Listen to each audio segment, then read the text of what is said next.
पावसाची चाहूल लागली त्यामुळे देवेंद्र फडणवीस सरकार सज्ज झालेले आहे। मान्सूनच्या पार्श्वभूमीवर शेतकऱ्यांसह सरकारनेही तयारी केलेली आहे। मुख्यमंत्र्यांनी खरीप हंगामासाठी आढावा बैठक घेतली। यंदा पाऊस अधिक पडणार असल्याने फडणवीस सरकारने सर्व विभागांना सज्ज राहण्याचे आदेश दिलेले आहेत। जिथे अधिक पाऊस पडतो त्या ठिकाणी सर्व अधिकाऱ्यांना कायम सज्ज रहा अशा सूचना देवेंद्र फडणवीसांनी बैठकीमध्ये दिल्या।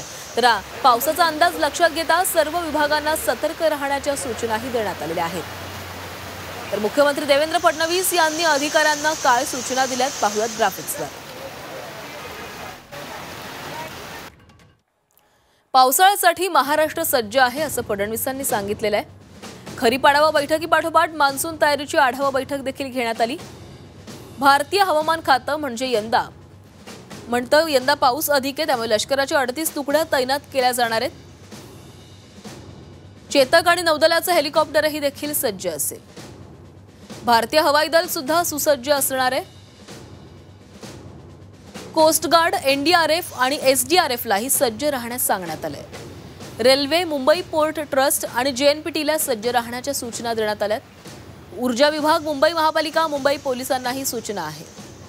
पावसात तक्रारींची तातडीने दखल घ्या अशा सूचना असे निर्देश देखील देण्यात आलेत। ॲक्शन प्लॅन तपासा आणि तयार ठेवा असं देखील फडणवीसांनी सांगितलंय।